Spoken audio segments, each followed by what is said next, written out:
YouTube entered the process of settlement with FTC, a process that will help YouTube content creators comply with the Children's Online Privacy Protection Act, also known as COPPA.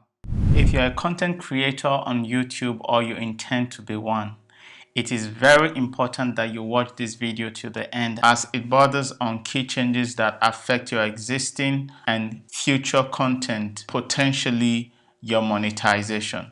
Hi, Sam here. Welcome to my affiliate journal. This channel has been set up to help you learn how to make money online, or you want to set up a business online through a website that you own. You might want to actually subscribe to this channel and hit the bell icon next to it so that you don't miss another update when we do upload materials. So let's dive into the topic of the day. The Children's Online Privacy Protection Act, also known as COPPA, seems to have set to motion a lot of mixed feelings in the YouTube community. There is a $170 million fine on one hand with YouTube, and on the other hand, content creators subsequently who fall short of these policies or who are found wanting in the future are going to be paying a fine of over $40,000. So it's bound to cause fear. The question is, what are you going to do with it? So basically what I will do differently now is to put more effort on my own platform, on my own website, because at the end of the day, that is my piece of real estate, piece of property that I own on the internet. Because for me, I feel like the traffic on my channel is my piece of digital asset, and that's how I think you should treat it as well. Going forward, I'm going to be diversifying my traffic in a way to a platform that I have at least 90% control of. You want to find a way to drive the traffic, the amount of traffic that you get from your content creation into another channel where you can actually own your community, because I see your community as digital asset. So if you're able to rechannel your asset into some other platform where you have control to a great extent, and then you own it, so number one, I'm going to talk about using your website. If you are in doubt of what to do next as far as setting up your business correctly online is concerned, I'm going to be leaving a link in the description. You can actually come on board, start for free. It's a training that helps you set up your website correctly. And this is a piece of real estate that you have online. You have total control over it. What I'm going to do secondly is I'm going to start building email lists. I started building email lists some time ago. I was quite inconsistent. I was quite inconsistent with it. Inconsistent.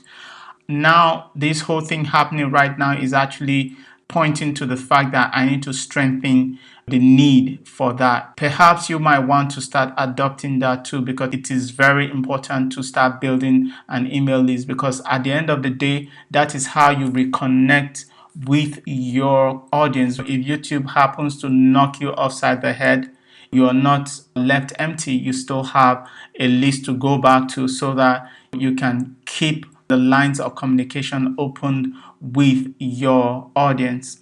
Another thing I want to do is to put more emphasis on other social media platforms that exist.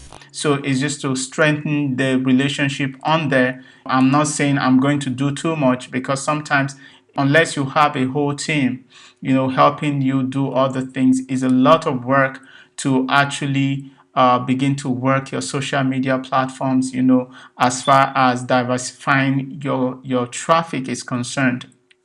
So I am going to strengthen that some more. I'm going to try as much as possible to work other social media platforms, especially if you have a huge following on YouTube.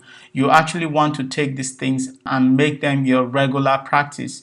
Channel some of that traffic, that traction that you're getting, put them on other platforms, engage with them outside of YouTube. Some time ago, it's Facebook changing some of their policies, some of their rules and regulations.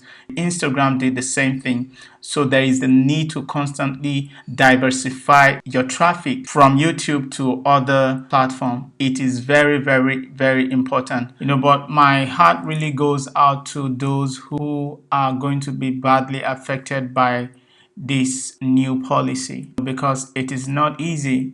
It's one thing to invest an amount of time and effort into creating content for your channel, and it's another thing to wake up one day and realize that you're going to lose half of your income based on new policies. But that brings me to the point I'm about to make. You see, business environment has always faced all manner of oppositions, be it oppositions from policymakers or economic factor.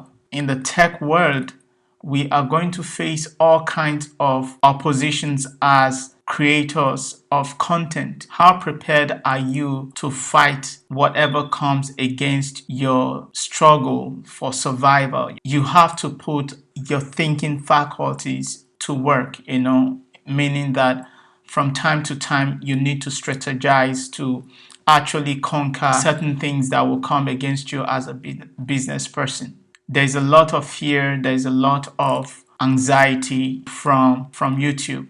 Now you need to understand that organizations are going to abide by policies that the states would from time to time put on them.